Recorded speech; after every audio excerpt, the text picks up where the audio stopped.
Master Tavern Keeper's History of the Old World.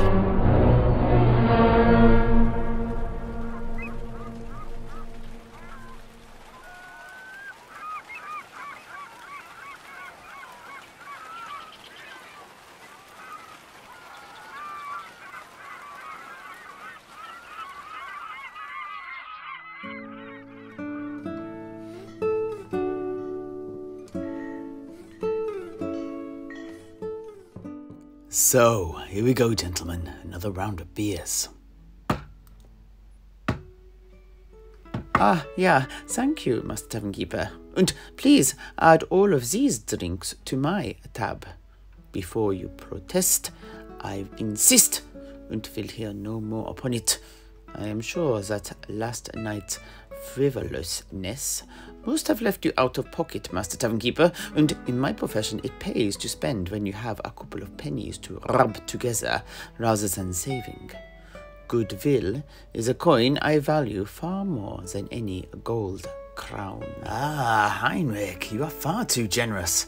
But I will not insult this gesture by trying to dissuade you. Many thanks, and may the blessings of Mermidia be upon you. Aye. Many thanks from me too. Next time you come by me shop, I'll see if I can't whip you up something special as a way of saying thank you. Oh, but I assure you, quality time in such esteemed company is its own reward. You're as generous with your silver tongue as you are with your gold coin, it seems. Oh, yeah. My skills with the tongue are infamous in certain circles. But anyway, Sedrik, weren't you going to, propose a toast? I was indeed. Raise your glasses, gents, to the safe return of my cousin, Tiernan on Maoláin, bard and poet without peer. May he come back to us none the worse for his ordeal, whatever it may be.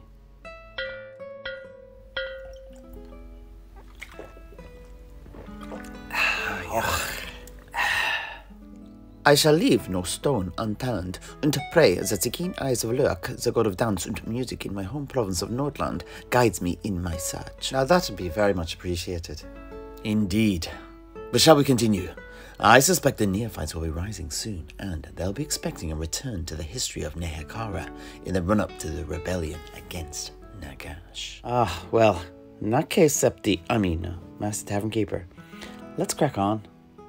Now the Truthsayer then instructed me, the venerable and ancient Bede, taught us that the Old Ones chose the island of Albion as one of only a few special locations in the world in which to reside, the others being in much warmer climes of Lustria and the Southlands, although I heard that they may have even established some kind of settlement in the Dragon Isles in the Sea of Dread, but the tutors didn't talk about that one for some reason. Oh really?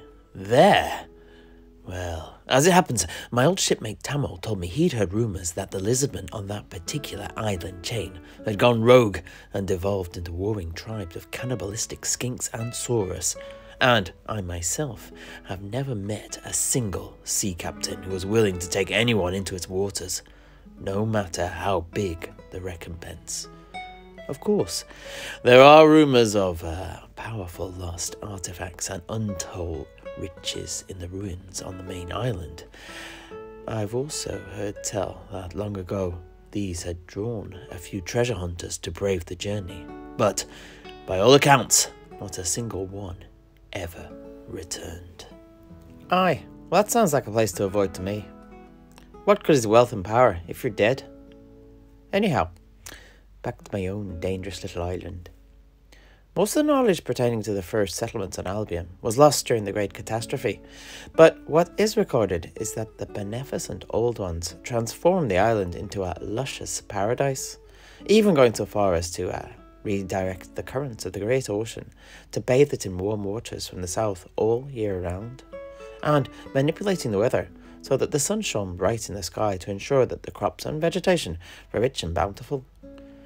This was to be their centre of learning, a place where they could impart the secrets of magic and ingenuity to the chosen nascent races whom they wished to nurture for the future, primarily the dwarves and the elves. What? Not mankind? Oh, that's right. Much as it stings me to say it, no, not us. The Old Ones believed that the race of man was too primitive and too prone to acting on instinct over logic to learn and do anything of worth. In fact, we should count ourselves lucky that they did not put us on their list of races to be eliminated. Their naughty list, if you like. They had armies of unrelenting lizardmen roaming the world at that time, purging it of the elements that did not fit in with the Old One's great plan. Ah, genocide. How beneficent of the Old Ones. Genocide? Ugh. You have me there. I had not quite thought of it in those terms. They were creatures of order, and most likely viewed as we see insects. Some, like the bee and the silkworm, we nurture. But for others, we have no compunctions about dousing their homes in boiling water and killing a lot of them. Perhaps it is I that's in the wrong in assigning any sort of emotional language to them. But that's just the way I speak and think, I'm afraid. It'd be hard for me to express myself in any other way. But I'll try my best for your benefit, Master Tavern Keeper? Oh, no. Please, Sedrik, no. My intent is not to police your patterns of speech.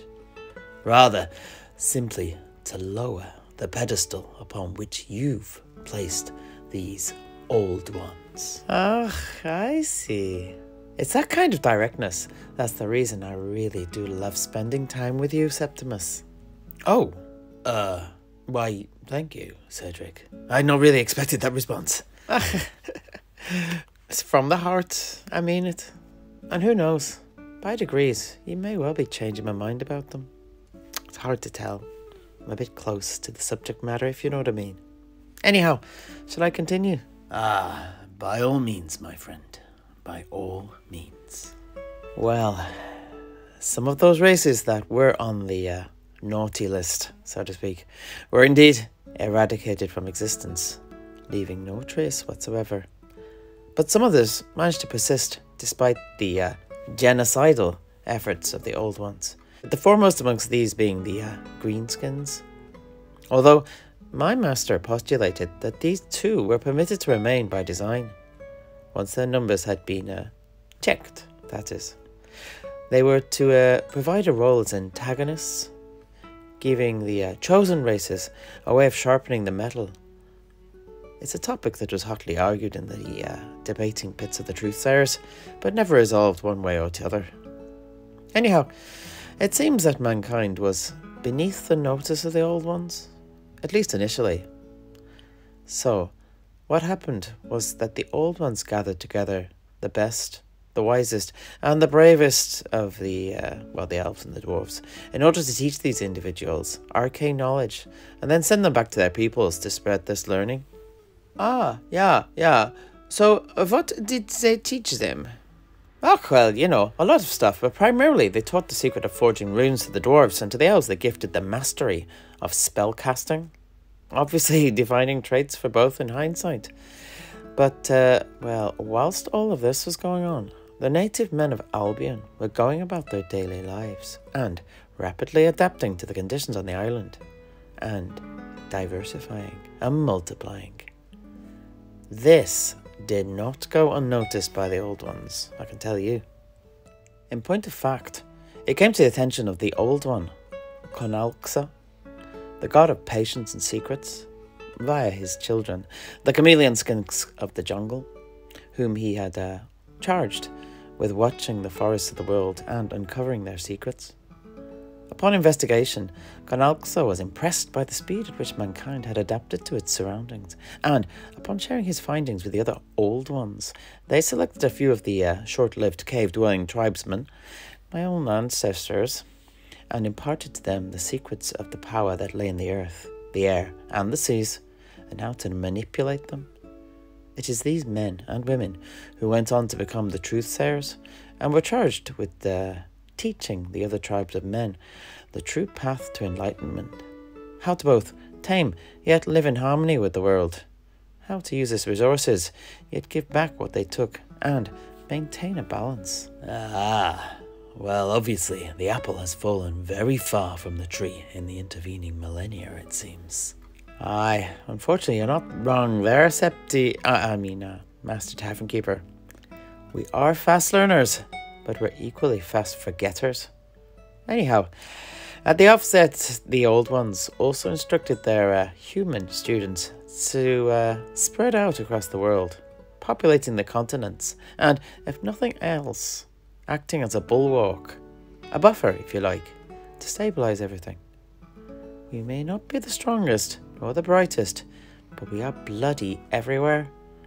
Even mediocrity counts when in large amounts. Yeah, that's maybe true. Personally, I see a dark reflection of what you are saying in the Skaven soul.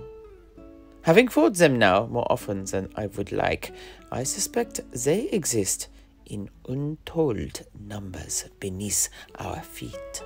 Yeah, I see what you're saying. Again, that's very insightful of you, esteemed knight. Ah, yes. If any one race is going to be the death of this world, it'll be them, I'd wager. They've enough paws to put on the scales to tip balance irrevocably in the wrong direction. I see what you're saying there. It's true. But so do we. Man, too, has been very successful, adapting to every climate and flourishing in every corner of the world. Which nicely leads me back to what I was saying earlier.